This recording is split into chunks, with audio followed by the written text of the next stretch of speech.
Welcome into 49ers Access. My name is Sterling Bennett, and draft season is heating up with the NFL Combine happening this week and throughout the weekend. You have NFL GMs, head coaches, positional coaches, draft prospects, and more importantly, the agents and media at the same place at the same time, talking ball, talking draft stock, and you have GMs talking to the media. And Niners GM John Lynch had an info dump of a press conference a couple of days ago where he got into what the team's draft and free agency plans will be and could be, which former San Francisco 49er could return in 2026. He even got into the future of Trent Williams on the team, which I guess he might be released if they can't come to a new deal. We'll get into that here very soon. But don't forget to like, share, subscribe. Leave us that 5-star audio podcast review, and let's dive into what Niners GM John Lynch had to say at the NFL Combine, starting off with the given. The thing we already knew that was going to happen, and that is the future of Brandon Aiyuk. GM John Lynch said that Aiyuk expects, or they're planning to release him closer to the start of the new league year.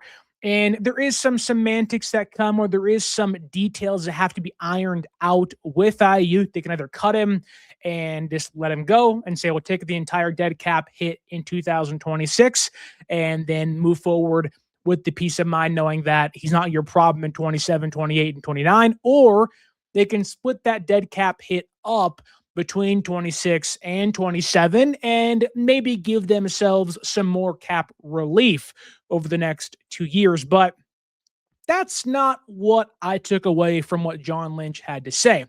He also mentioned that the team, and he's kind of being tongue-in-cheek here, knowing no one's calling, of like, if you want to make a trade, give us a call. But I thought it was more interesting what John Lynch had to say about the downfall of Aiyuk in San Francisco, what led to the downfall, or at least what he could take away from an eventual divorce of those two parties. He played, 7 games for San Francisco and caused quite the distraction last year and a little bit of this year with the speeding past Levi Stadium and not coming to the facility and essentially quitting on the team once they took his money away. But I think a lot of Niner fans out there are angry at this regime, mainly at Kyle Shanahan, but they don't believe the team can draft. They don't believe the team admits their mistakes or at least has some self-reflection. And I think this quote by John Lynch doesn't disprove that, but it does go against that to some degree. The quote I have here is from John Lynch himself saying the BA situation, it's really sad. I always look at myself. I look insular. I point the finger back at myself, being the GM of the team. What could we have done better to help that situation? And you try to learn from that going forward and adjust going forward. It isn't a big deal. It isn't a big thing. This remains to be seen what they do. However, I do think San Francisco is trying to make the strides to get better, of being a little more frugal into who they pay. You saw last year, Deebo traded, Greenlaw gone, Hufanga gone, more guys cut out the roster, Leonard Floyd, Malik Collins. And you can disagree in those decisions. That's fine. And I do to some degree with that. But what you can't disagree with is the fact that this team has to get smarter with who they pay. You can't pay everybody, right? That's the rule. And if you're not going to pay everybody because of the salary cap, you have to make sure you're investing in the right people at the right time and the right players. San Francisco lost the Deebo Samuel negotiations. They lost the Nick Bosa negotiations. They lost by a lot the Brandon Aiyuk negotiations, and they made it the point last offseason, we're done doing that.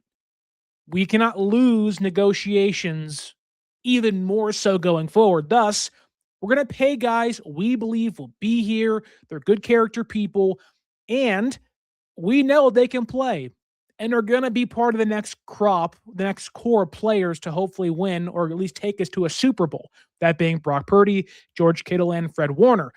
No longer are you going to see guys like Brandon Aiyuk and maybe even other receivers, wink, wink, Juwan Jennings, get paid big money by the organization. They want to know what their investment will bring back in return. Aiyuk got off the rails. They lost. It was chaotic. Now he'll be gone. And I do think we have already seen San Francisco be somewhat reflective of how the Aiyuk thing fell apart. And I think we have seen them kind of turn the tide into how they're going to do negotiations, whether it is penny pinching, whether it is coming in a little harder with their offers and being more restrictive how high they'll go in negotiations for money. But I do think what John Lynch had to say is something they're already putting in practice and does go against the thought of they don't admit their mistakes and they haven't learned. I think it takes them a long time to get there, which is a problem, but I think they have learned. And I think the BA falling out is a big reason for that. And hopefully it's something that they continue to learn from as the years go on. But you didn't come for Brandon Aiyuk talk, so I apologize. You came to know what in the Sam hell is happening with future Hall of Fame left tackle Trent Williams, because 90 minutes before John Lynch talked at the NFL Combine, Adam Schefter, with his Twitter fingers, puts out the Niners and Trent Williams have come to an impasse at their contract negotiations. They've fallen apart, and if they don't come to a new deal, they might release him. Twitter got set on fire. Niner fans said, "What's happening? Excuse me?" And then it became, well, this team can get Trent, and that team could get Trent. And admittedly, I was a part of that to some, little bit of Twitter fun on my behalf, but I did find it funny that the chaos that tweet brought, because while you can live in a world of negativity, and you can sit there and say, "Oh my God, things are falling apart. There's so much drama." When you really take a step back and breathe and go, "Oh, we have a clearer picture," there is no way the San Francisco 49ers are going to let Trent Williams go. Could they trade him? Sure. Could things get really ugly like the Aiyuk thing happened? Maybe. But the way John Lynch talked, it was almost like, okay. And I believe in the who, the what, the when, the where, and the why, and even the how. And I had to ask myself, okay, why is this coming out now? Who's putting this out? What, like what party has the most to gain from this? Do the San Francisco 49ers have anything to gain from putting out? They might release their Hall of Fame left tackle 90 minutes before their GM talks to put heat on him? No, this stinks. It reeks of Trent Williams and his agent saying, hey, mainly his agent saying, hey, John Lynch talks in 90 minutes. We'll tell Schefter, who has been a no mouthpiece for agents and has got a lot of heat for it, rightfully so in previous years. And let's put the ball back in their court. They know our offer. We know their offer. We don't like their offer. Let's put some heat back on the San Francisco 49ers. And that's exactly what this was. It's all agent pushing motives, trying to get their client a higher paycheck. And really, this is what Trent Williams does. Every time Trent realizes, oh, I can get more money on my paycheck, I can get more money in my account, he jumps at the opportunity. And rightfully so. So would I. So would you. If you can go into your boss and say, hey, look, I outperformed what you thought I'd do last year, and I was an elite level left tackle, I want to get paid elite tackle money. That boss, in this case, the San Francisco 49ers, have no leverage. They had no backup plan. Their backup is Austin Pleasance. Do you think Trent Williams is scared of Austin Pleasance being the left tackle? He'd be like, yeah, I saw what happened when he played the Seattle Seahawks and the Bears last year. Albeit he wasn't terrible against the Bears, but against the Seahawks, it wasn't pretty. Now, you can say San Francisco put themselves in this position. I'd agree. They strategically, and to their credit, smartfully realized, okay, Trent's getting older. We have to, at some point in your previous extension, which happened before 2024, we have to give ourselves an out on the off chance you get hurt, you want to retire, or, the world ends, I guess, right? Just give us some protection. And they were right to some degree because Trent did get hurt in 2024. He missed half the season in 2024. And they were sitting back like, that wasn't great, but money wise, we did the right thing. But last year, 2025, Trent looks amazing. He's healthy. He played, I think, 17 games last year, and he's sitting back like, okay, now I got the leverage on my side, and I played things perfectly. And I think there has been an overreaction in the fan base of, oh my God, what are we going to do? Panic. I think this is a great thing. And yes, you got to pay Trent, and there's more money going to be on the books for him. However, I look at this as it was always the plan. This was always going to be the year they redid, extended, restructured, or finagled with Trent's contract because they had to. Trent has like a $30 million cap hit this year. They're not going to let that hit the books. In fact, you want to redo Trent's contract. They've already talked about a contract in February. I'm sure at some point they broached the idea with Trent and his agent during the year or shortly after because they know we want you to be here, but you are 38 years old. And reading what John Lynch said, hearing his comments, this is what he said. They have had, quote unquote, good and productive meetings with Trent and his agent and have confidence a deal will get done. The real quote, though, is, we love Trent being a 49er, and Trent loves being a 49er. But he is 38, and some things go into that, but we're all on the same page. Trent Williams will be a 49er. That $10 million bonus on April 1st, do you really think the San Francisco 49ers are like, oh my God, $10 million? This is a $1 billion organization that went to the playoffs last year. They got $10 million wrapped up in toilet paper funds. They can pay Trent the bonus. Now, does it behoove them to get things done prior to April 1st? Of course. Want to get the bonus out of the way, lower his cap hit, give you a better idea as to what your money looks like in free agency, in the draft, just to have an overview of, okay, here's the plan. Here's what we can do. Yes, but this was always in the works, right? This was always what was scheduled to be. I know the news brought, wait, Trent can get released? Why would the San Francisco 49ers release their future Hall of Fame left tackle when he's under contract with the option bonus, $10 million, really not bearing any weight into what they can or can't do? Like that is an agent talking through a super media member at Adam Schefter saying, they could cut us, they should pay us, or we might get out of here. All that is negotiations to a T. The only thing left for Trent to do is to scrub his entire Instagram account of Niner stuff and then hold out. And that to me is where you have the straw that could break the camel's back. Because while you want to get things done before April 1st, because you want to avoid the option bonus if you can, and you want to avoid the big dead cap hit, you want to avoid the cap hit he currently has, you want to lessen the money Trent gets, give him more guaranteed money, because that is his kind of sticking point of like, I don't have any guaranteed money on my books. I'm 38 years old. I want that. I deserve that guaranteed money. If I'm going to come back and play for you, I want some protection, right? It makes sense. And on top of that, it really helps San Francisco giving him guaranteed money because it lowers his cap hit.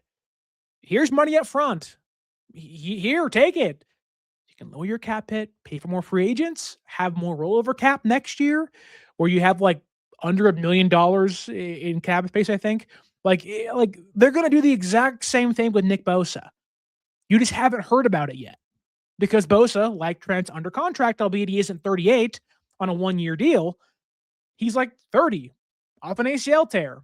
And I can guarantee you with the $40-ish million dead cap hit, they've already talked to Nick Bosa about how can we do this. Now, I think San Francisco, like there's two parts of this. Because San Francisco needs Trent, they're going to pay Trent. This is a guarantee. He's going nowhere. Unless something catastrophic happens, Trent is going to be a San Francisco 49er in 2026.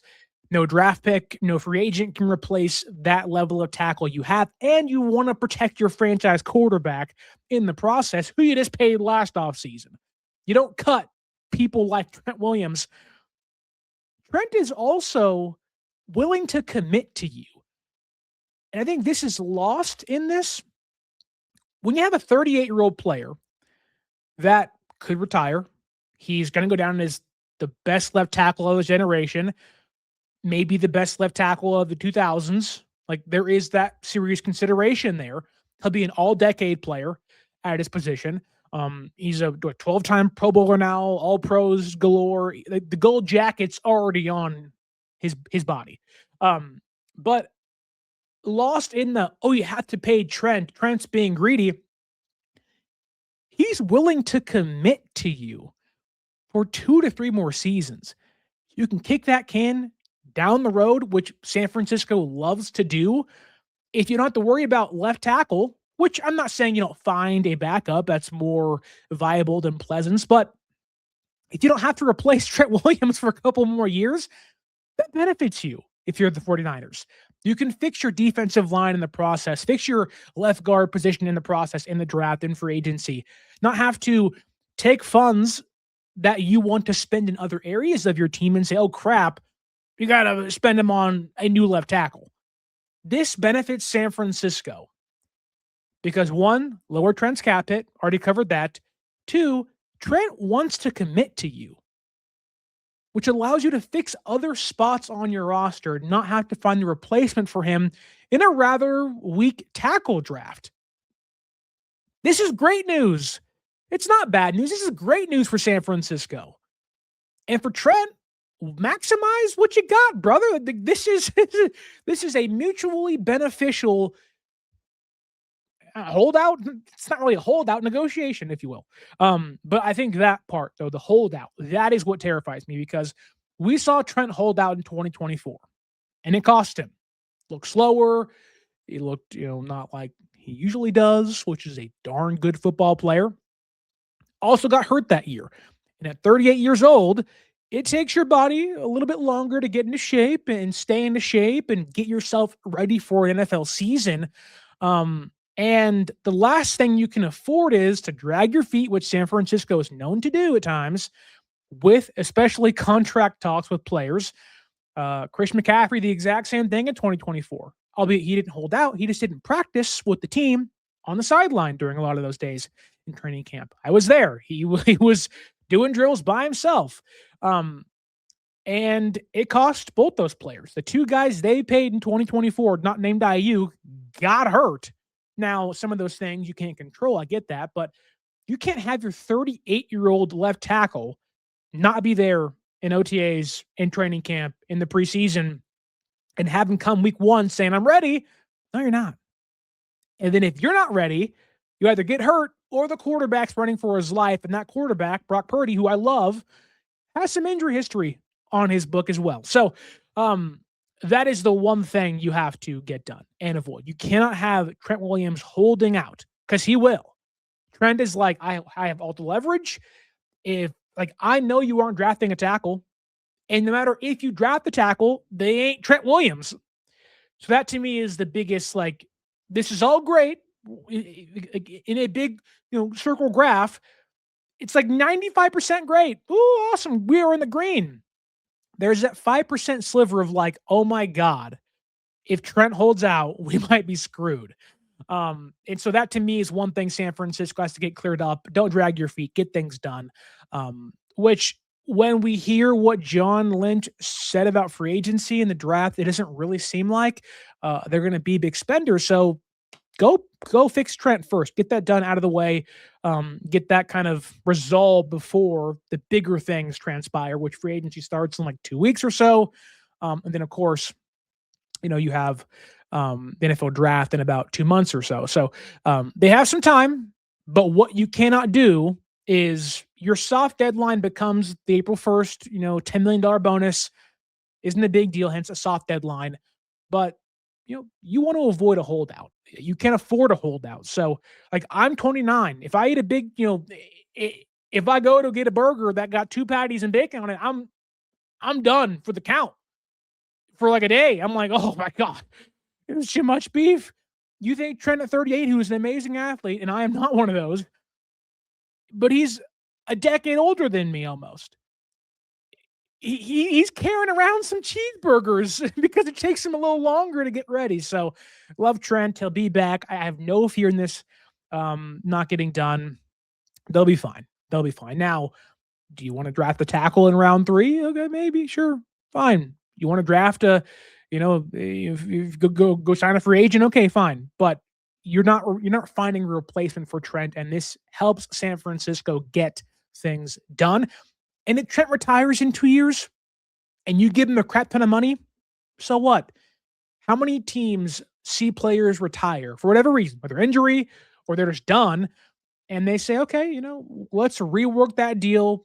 Let's help each other out, lower your money, give you upfront. Like, paying Trent has no negatives at all for the future of the team, for the current status of the team, for the cap hit, none of it. He wants to commit to you. Awesome. Great. Left tackle isn't a problem now. Cool. More money on your books. Fine. If you retire in a year or two, we'll figure things out then. This is what San Francisco should want to happen. It's what's going to happen. You just have to avoid the holdout. Moving along, though, to some smaller things that John Lynch covered. They did bring back or are going to re-sign Pro Bowl long snapper John Weeks. I know it's a long snapper, but you got to think about this. Long snapping is maybe not equally as important, but it is important to a kicking game. And I'm sure a big reason for Eddie Piñeiro's really great season for San Francisco. Which, speaking of Eddie Piñeiro, the Niners are not going to use their franchise tag on a kicker, which, thank God. You never want to have to use a franchise tag. I think is like $7 million, $6 million on a kicker, which is just absurd for how volatile that position is. It is more volatile than running back. You can have a great year than a bad year. Then you're sitting there like, oh my God, gave you a ton of money. What are we doing? But they are looking to prioritize bringing him back before or around the start of free agency. I believe he's going to test the market, see what he can get, but they seem pretty adamant of we want to maintain that core of 3 special teamers, Weeks, Piñeiro, and Morstead. Bringing back the latter 2, feel like that's a guarantee.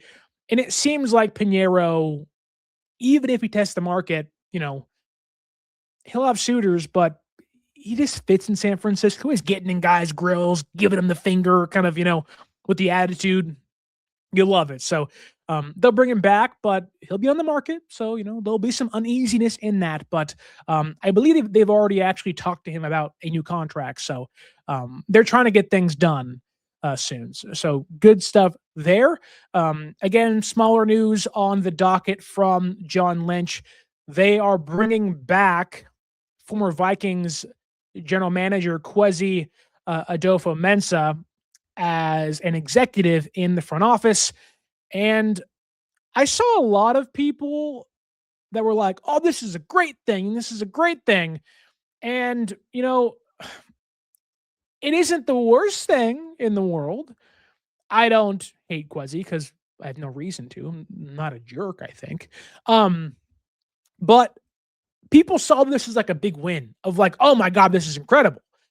But looking on the screen you have in front of us here, see if I can move myself around a little bit for you guys. A lot of people were very eager. Like, oh, it's phenomenal. Like, this is a great thing for the organization and the franchise. And I sat there and I was like, really? You sure about that? Because we all knock John Lynch and the franchise and the front office for how they draft poorly. Kwesi was in San Francisco, goes to Minnesota, gets his chance to create an awesome team. Kevin O'Connell's a good head coach, great passing game coordinator with the Vikings. He had Kirk Cousins, he had Sam Darnold, and now he has McCarthy, who we'll get into in a second. But you also have Brian Flores. You arguably have one of the best coaching duos in football. It is your job to give them an awesome team. And they had some high-end draft picks. They had a couple of good years and a little bit of a down year, and they had a lot of opportunity, just like San Francisco did, to remake their team. And you can make the case Kwesi's draft history, and it's not all on him, but he was the GM, so it falls on his plate, is equally as bad as San Francisco's, if not worse, knowing the picks they had. And San Francisco had some big misses. Trey Lance, Jair Brown, Jake Moody, Cam Lawton, Drake Jackson. The list goes on and on and on.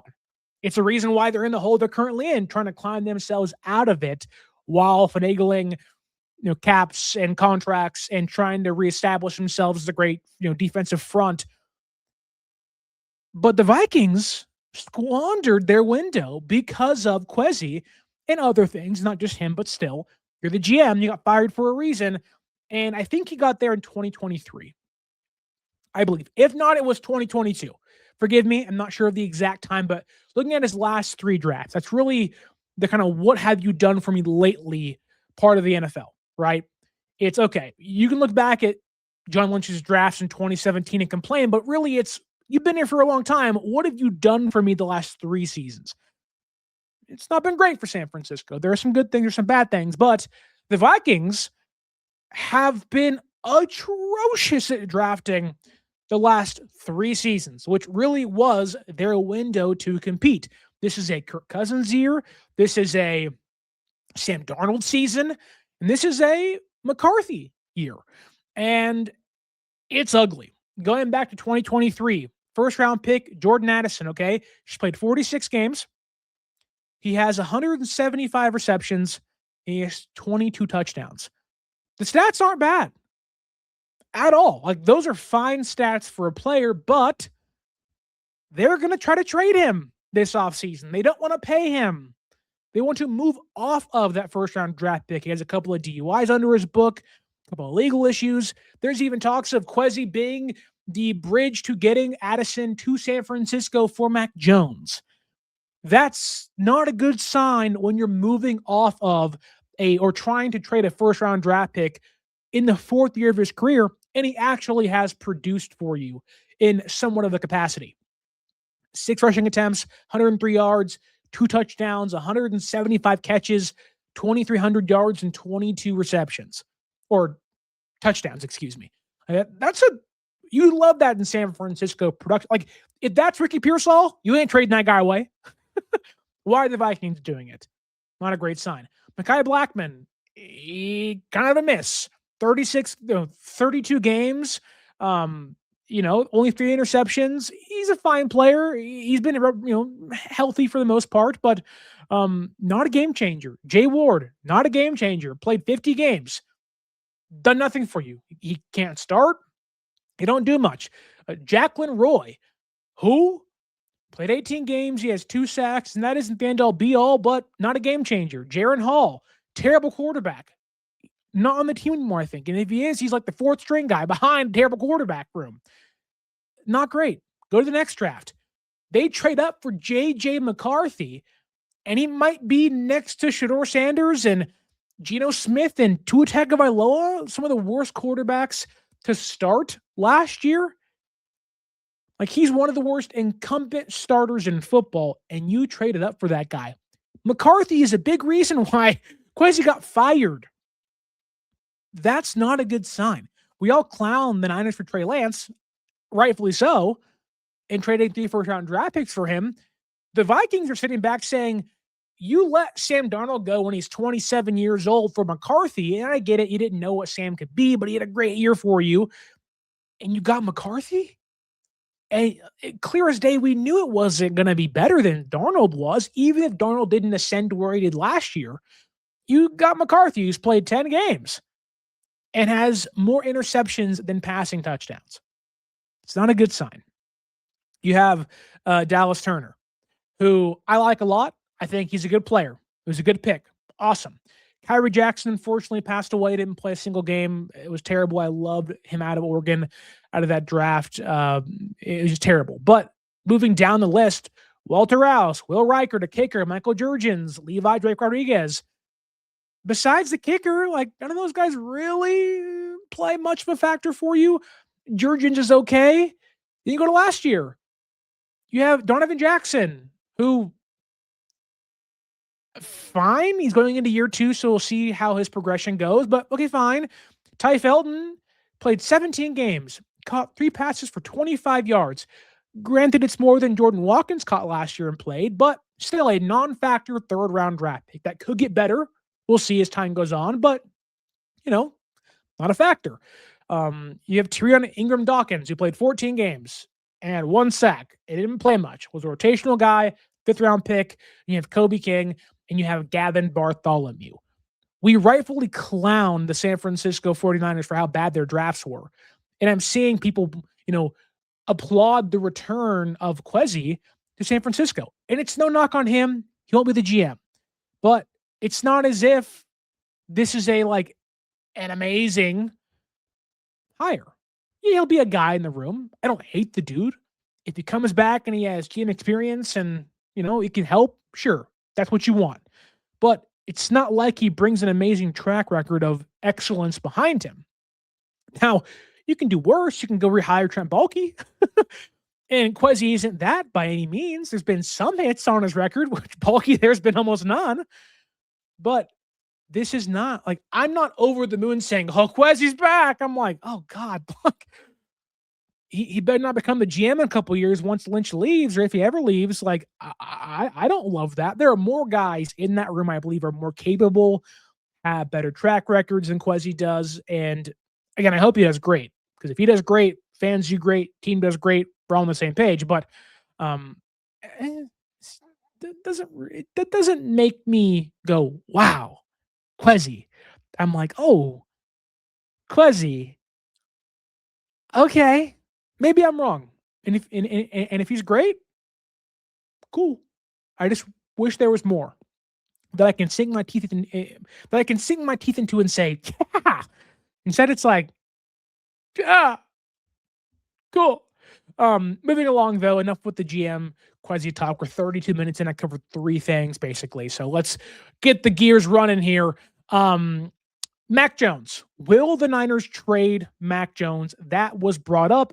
Lynch was pretty, cut and dry of we're not inclined to trade him unless we're blown away. Yeah. No crap, Sherlock, right? Duh. I think they're going to trade him. I think they kind of have to trade him. Now, they can say they don't want to. They can say he's a great locker room fit. He's not supposed to play. Trent Taylor is a guy you keep around and say he has an ankle injury and go on IR so he can hang around the team and get a paycheck and, be a vibes guy, right? Kendrick Bourne is a guy you bring back because of the vibes. But you hear reporters on the team say, well, he brought out the best in Brock Purdy. You think Mac Jones changed the way Brock Purdy was going to play? No. Now, Mac's a fun dude. He's out there dancing, doing the gritty, he's shrugging out the Mac's a fun guy. I like Mac Jones. Go back to last year, I was saying Mac Jones was a player I thought San Francisco would target. They did target him. Voila, it was great. He fits the offense perfectly. They're not inclined to trade him away, but it's a guy that if you can maximize his value, again, like stocks, you bought low, now it's high, get out while you can. Now, I will have a referendum here and say, I don't think they're going to get a 2nd-round draft pick for him. And I think it's maybe a higher likelihood they can get a 5th-round draft pick for him this year and a conditional 2nd next year. That may make the acquiring team more comfortable. He's on a 1-year deal. They can resign him. Okay. And there'll be some parameters put in place based off wins and I'm sure how many games he plays and playoff stuff. But it takes 2 to tango, and a team probably isn't inclined to trade away a 2nd-round draft pick for a player on a 1-year contract who I like Mac Jones. He isn't really an elevator. Like, he can make some plays, but he isn't a playmaker. Brock Purdy's a playmaker. You saw it last year when those two played on the same team with the same offenses, right? Um, and they're different. Like, Mac Jones is that statue, quick release, read and process things. Purdy is, I can process, but also play breaks down and we can get some magic going. And so I think a team, whether it's the Vikings, whether it's the Jets, somebody else, they'd probably feel more comfortable trading away a 5th-round draft pick and a conditional second next year rather than, being in the hole this year. So I think it gets dealt, but I think it'll take a lot. You have to have at least a 3rd-round draft pick in there. You have to, because it has to be higher than a compensation pick. Now, I do think there are some things that can get in the way of this, where the Niners, may want to trade him, but you have Kyler Murray out there. You have Tua, which Jones is better than at least one of those guys, and it's not Tua is the worst one of that trio. But then you have Derek Carr that might come back, and maybe the Vikings are like, he's cheap, he's easy, he's freer, and he's not as good, but he's a veteran backup option for the guy we have to bank on being a quarterback in McCarthy this year. So there is some things that can make that tricky and get in the way of what San Francisco can do with Mac Jones in the offseason or the pre-draft process. But I think you got to trade him. Go sign Kirk Cousins for a year. Like, come on. I mean, hell, go sign Derek Carr as your backup.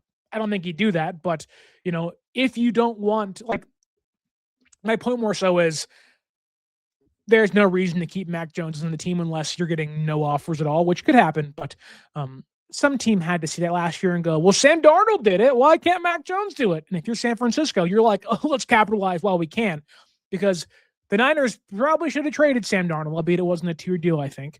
Like, they probably should have been smarter to trade him, but they didn't. Whatever, that's fine. Granted, he didn't play much, so really teams have seen more of Mac Jones than they saw Sam Darnold in San Francisco. And it took an extra Vikings year to see how good Darnold could be.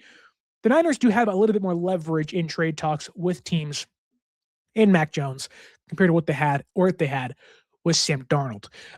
Moving along, though, because we got some pretty interesting talk from John Lynch when it comes to the defense, the receiver market, and what they plan to do in the draft and free agency. He had an awkward, weird quote. I think it was to Jennifer Lee Chan. If that's wrong, I'm sorry. But nevertheless, he said that he'd love to see Fred Warner and Eric Kendricks on the field together. Now, I like Eric Kendricks. I think he's a fine player, but he's like 33 going on 34. And when I heard that, I said, do you not believe in D. Winters, who wasn't great last year? He's inconsistent. There were some problems once Fred got hurt, and you'd see any linebacker room not play as well without the all-pro elite level future Hall of Fame linebacker in Fred Warner. So do you not believe in D. Winters? Are you out on Nick Martin? Do you not like Tatum Bethune? Like, Eric Kendricks really is best served being your backup Mike linebacker. Let's not forget, though, he was a free agent for 3/4 of the season, and even the 49ers didn't sign him until Bethune got hurt and Curtis Robinson had to play. Like, it wasn't like he was anybody's first, second, third choice. He was San Francisco's 4th choice to play. Now, he ended up playing well, and I'm not saying don't bring him back in any capacity. Training camp, preseason, if you make the roster as a depth guy, awesome. I don't want to see Eric Kendricks starting alongside Fred Warner. That's bad. He's aging. He's 34. He doesn't have the same speed other guys do. Can he diagnose plays? Yes. He's seen it all, done it all, played through it all. That's awesome. He can be in the room. And the more the merrier. The more linebackers you have, the better. A lot of those guys got hurt last year. Fred, Bethune, Robinson, Winters, Gifford, a lot of those guys got hurt. I'm okay bringing back the entire room and adding to it in the offseason, but I don't want to see a guy who didn't play all last year until week 17, basically, week 18, and be like, that's our starter. He's 34.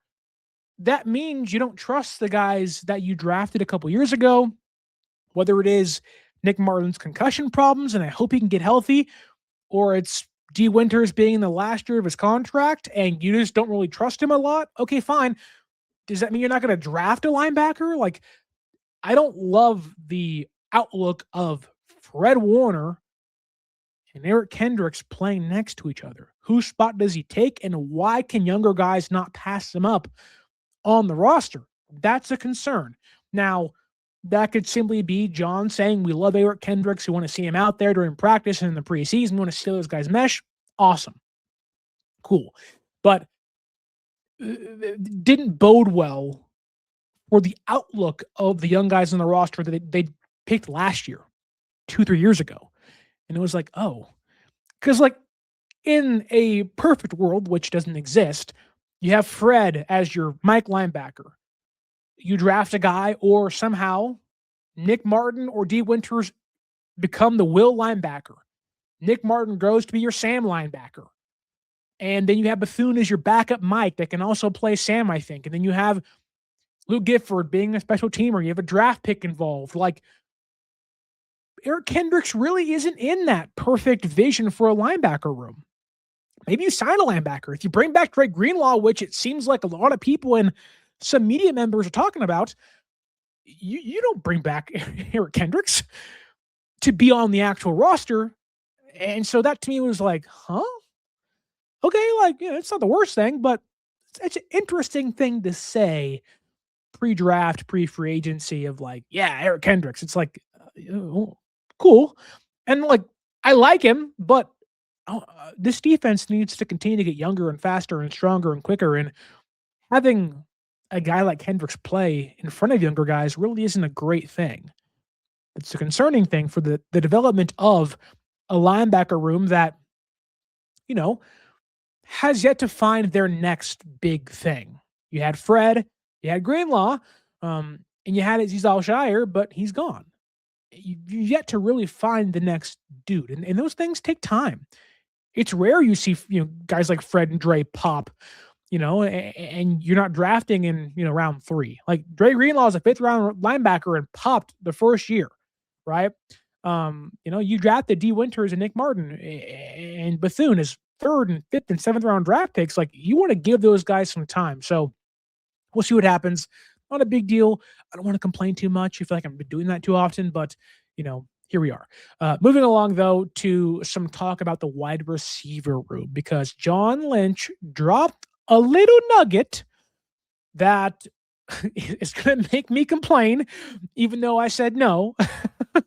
But also maybe y'all turn the tides and be a little bit more positive on the potential return of a former San Francisco 49er, which if you're watching, listening, I'm sure you're already thinking, oh, I know you're going to bring up again, Sterling. So let's dive into it, because John Lynch said the team is going to be targeted in their free agency search.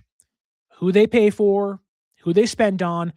It doesn't sound like they're going to be big spenders again, which is fine with me. It's not how much you spend, it's who you spend it on. That's okay. It sounded like wide receiver is a likely source of their free agent market and who they're going to spend some funds on. Now, he also said, this is a bigger comment here, their lifeblood is the NFL draft. I think he's right. The Niners can't afford to pay a lot of guys a lot of money. Now, I would say spend on offense, draft defense. I think this is a good draft to draft defense. Again, I'd rather have a young, ball-hawking, hyena-like, lions on the prowl, predator-style defense like the Seahawks, like San Francisco used to have a couple years ago. And you want to get back to that. Cool. The lifeblood of the Niners is the draft. You got to draft well to say that. And I think they did last year, but do it again, right? But so, okay, they're going to go young again, bank on the draft being their source of getting better, or at least the overwhelming source of getting better with some free agents sprinkled in, kind of like last year. Cool. I'm all for it. It's about who you spend on, not how much you spend, right? And wide receiver seems like a position they kind of have to spend on. You don't want to walk into next year with Pearsall, Robinson, Jordan Watkins, Jacob Cowing, and Kendrick Bourne and a rookie. It's a really unproven room. It's a fine room that has some depth, but it's a lot of questions. This team needs some answers at wide receiver. And I think they should draft a wide receiver at some point, whether it's early day 2, maybe even day 1, if Denzel Boston's there or Omar Cooper is there. But other than that, we're not going to get we're not going to go receiver at 27 unless the guy is there. Yet, there was some talk about Jacob Cowing and what the expectations were for him. And he said the team expects a big jump from Jacob Cowing in 2026. He said, and it made me laugh because I was like, really? I'm all for a third-year jump from players. I'm all for giving guys time to grow. I just said it with the linebackers. I'm all for not giving up on guys early. Some guys, it just takes them a long time to pop. Whether it's Pearsall, Bernardo Green, Jacob Cowing. You can have an opportunity. I'm not banking on that, though. And that is a little bit of where I'm kind of in between of like, yeah, get young. But that guy hasn't played for 2 years. And while you may like his upside, he was hurt with like 5 hamstring strains last season. He belongs as your 5th, 4th, or 6th receiver on your depth chart that is fighting for his job. I'm not saying cut him. I'm just saying if you want to be a part of the offense, prove it. You cannot walk into next year with Cowing being the 4th guy on your depth chart.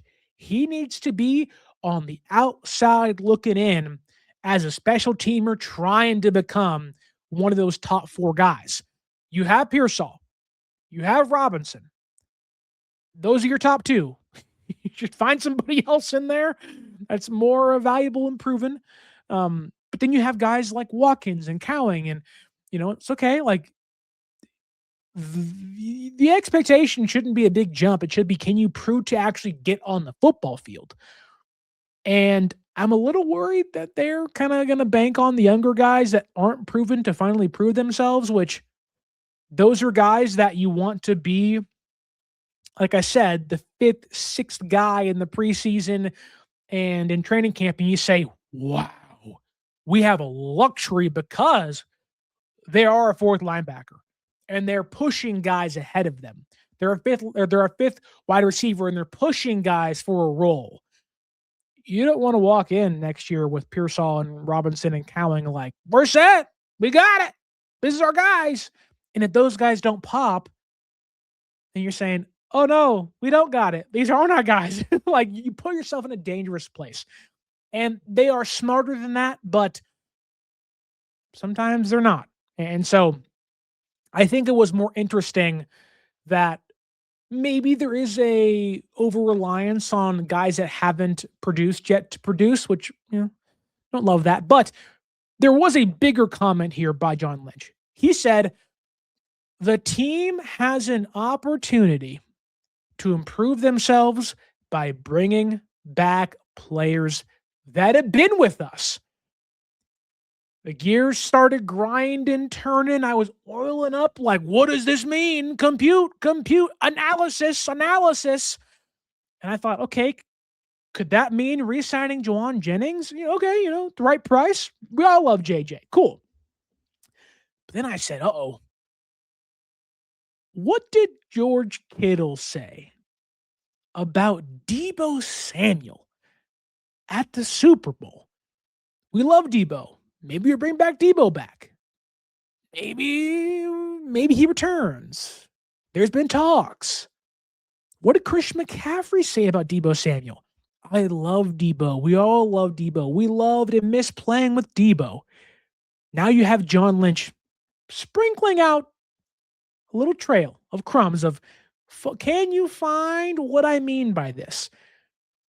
I now firmly believe they are going to re-sign Deebo Samuel, because John Lynch also mentioned that there have been talks with Jawan Jennings, but he's going to be a free agent and they're going to let him see his market. So it sounded like, yeah, the right price will bring back JJ, thus leading to, what other former San Francisco 49er could you bring back?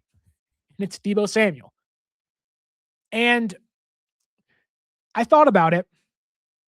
And while the receiver draft class is loaded, you have guys that can start for you on day 3, I think, unless you're Kyle Shanahan who doesn't start day 3 wide receivers. But this is a loaded wide receiver class that maybe doesn't have the top end talent, but is like a lot of nice depth that you can find against starters on day 3.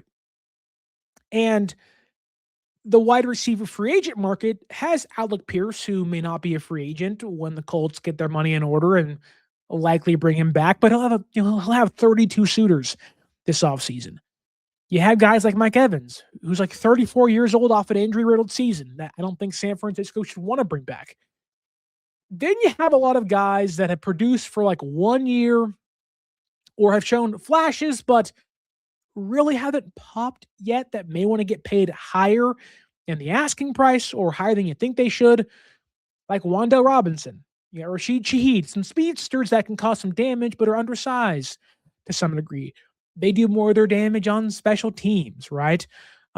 Christian Kirk, who's like almost near 30 and had a lot of injuries, but has been a solid kind of number 3 slot receiver. Okay, San Francisco probably doesn't want to sign that guy because Pearsall is in the building and they prefer him be a slot guy or one of the outside receivers. And then you get to guys like Jalen Naylor, who I would love San Francisco to sign, but the receiver free agent market doesn't really possess the high-end talent.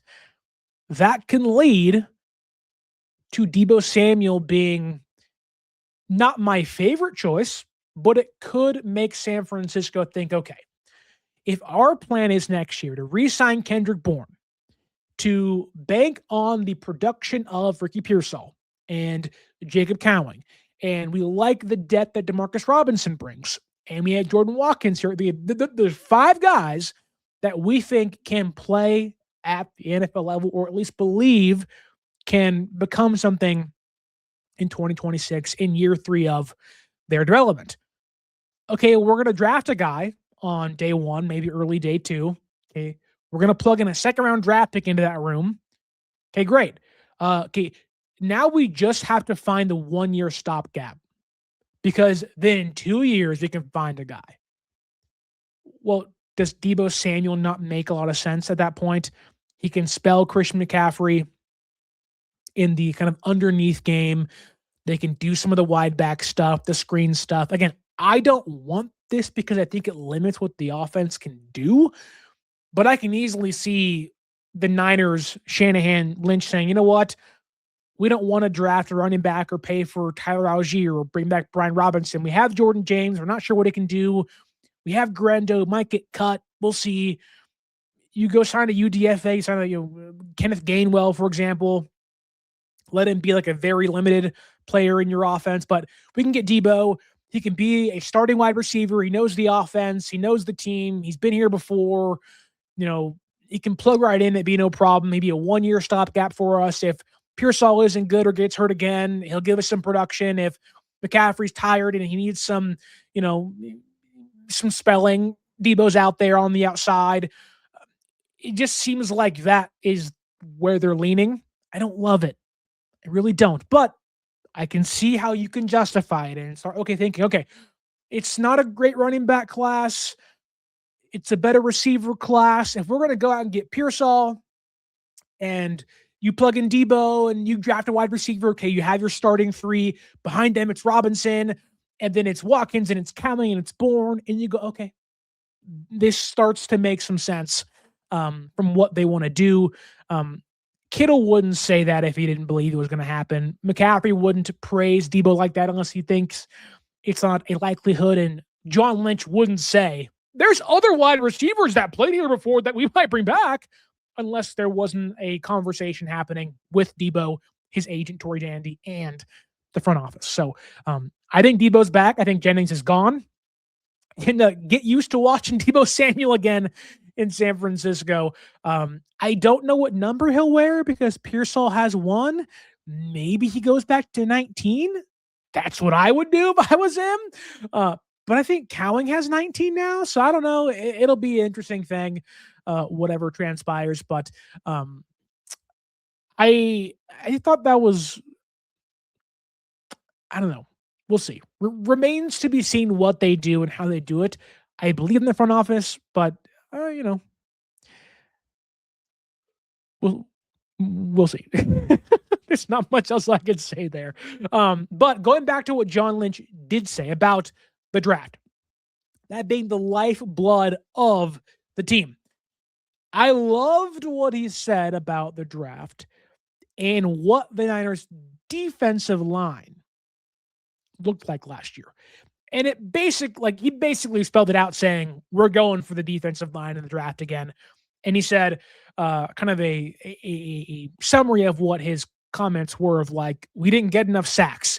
And sacks aren't the whole thing. Sometimes you can get 20 pressures and no sacks, and it still creates a problem for the quarterback, but we got to finish. Alarms went off. I said, wee woo. They're going defensive line round 1, round 2, round 3. They realized we got to fix this puppy again. You love Michael when he's healthy. You love Bosa when he's healthy. Collins and West came on late in the year. There's building blocks there. We're going to build to it. And I love that. You got your power, your girth, your length last year. Go get your pass rushers. I would not be shocked if at pick 27, Lee Hunter from Texas Tech, come on down, buddy. And we'll get more into mock drafts in the next few weeks or so and draft prospects in the next few weeks or so. But man, defensive line in the first round really sounds like what San Francisco wants to do. Their run defense wasn't great at the end of the year. I know injuries was a big reason for that, but you have to have gap discipline and you got to have a lane clogging defensive lineman. Lee Hunter is that out of Texas Tech. 6'3", 34-inch arms, get to the quarterback, some bend. Just earmark that here. Lee Hunter, pick 27, that might be the pick. It's really hard to tell San Francisco, no, you can't take a defensive lineman in round 1 that has high upside, that can play the interior, and can hopefully make you more versatile on the defense. I would not be surprised if San Francisco picked a first-round defensive lineman, then a 3rd or 4th or 5th round edge rusher when the day's over with. I think they're going to double dip again, as they should, in my opinion. And I think, John Lynch basically said, we got to get to the quarterback and bring those guys down. You have Stafford, you have Darnold, you maybe have Kyler Murray and Brissett. You play in a tough division that has some good quarterbacks. You are now facing 2 Super Bowl winning quarterbacks in your division. Guys that can have great releases, can process fast, and at least one of those guys is mobile enough to avoid pressure. Got to bring guys down. Got to finish. John Lynch basically said, we want to improve the pass rush. Now, within that, if your thought is, drafting defense, there are rumors out there. There is some serious talk that the 49ers are quote-unquote all in on trying to acquire Maxx Crosby. Now, Crosby's a great player. You can't deny that. You can't deny what he's been able to do. He is a Nick Bosa-esque like player. He's in that conversation, albeit probably in tier 2 or the lower tier 1, where if like S tier is Myles Garrett and a prime TJ Watt, tier 2 was like Micah and Bosa and Crosby and guys like that. And there is a lot of heat, rumors, the smoke is Niners are all in on Crosby. I don't know what that trade package looks like. I don't think it'll be as much as the Raiders want it to be. Kubiak's now there. It'll all come down to what Davis and Brady want to do with the San Francisco 49ers. If they're wanting to make a deal with them, I don't know if they would. I'd be more inclined to believe the Bears can make more sense. The Lions can make sense.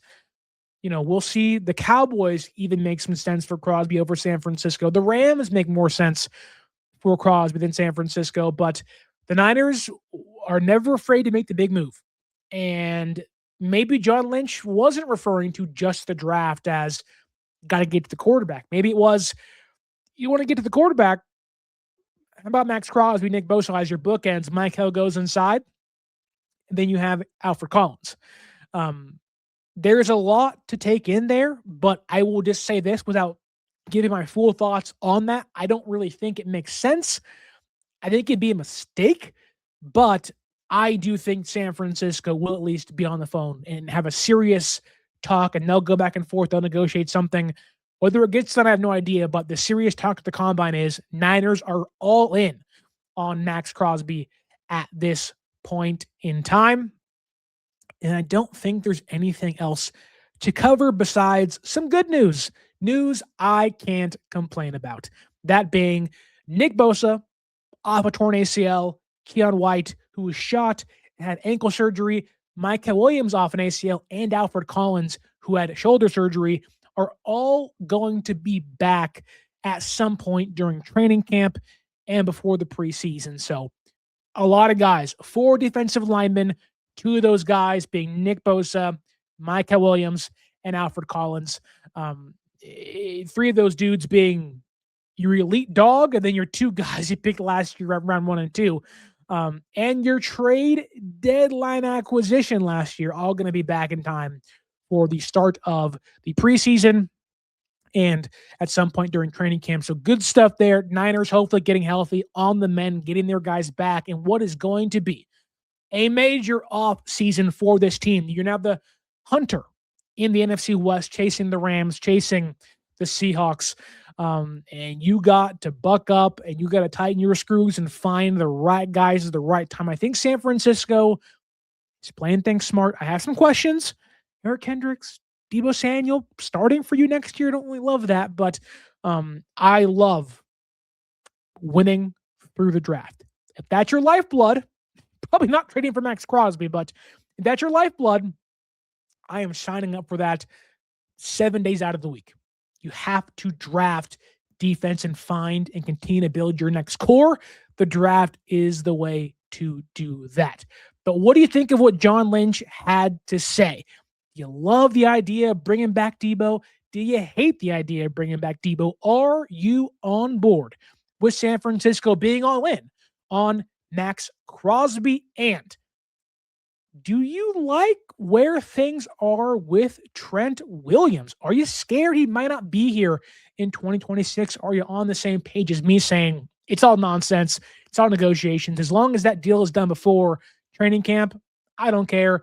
It benefits both sides. Where do you stand on things? Don't forget to follow us on social media at 49ers_access is the X, or Twitter. 49ers.access is the Instagram. And if you could, use our promo code 49ersaccess, 49 ERS ACCESS at SeatGeek.com to save yourself $20 off your first purchase. Baseball is around the corner. The NBA is still in full swing, and football will be here before you know it. And the winter weather is starting to go away, and spring is right around the corner. That means concerts. That means getting outside again, doing some fun things. SeatGeek, $20 off 49ers access. Drop your comments down below. Follow us, like, share, and subscribe. And until next time, my name is Sterling Bennett, and stay faithful.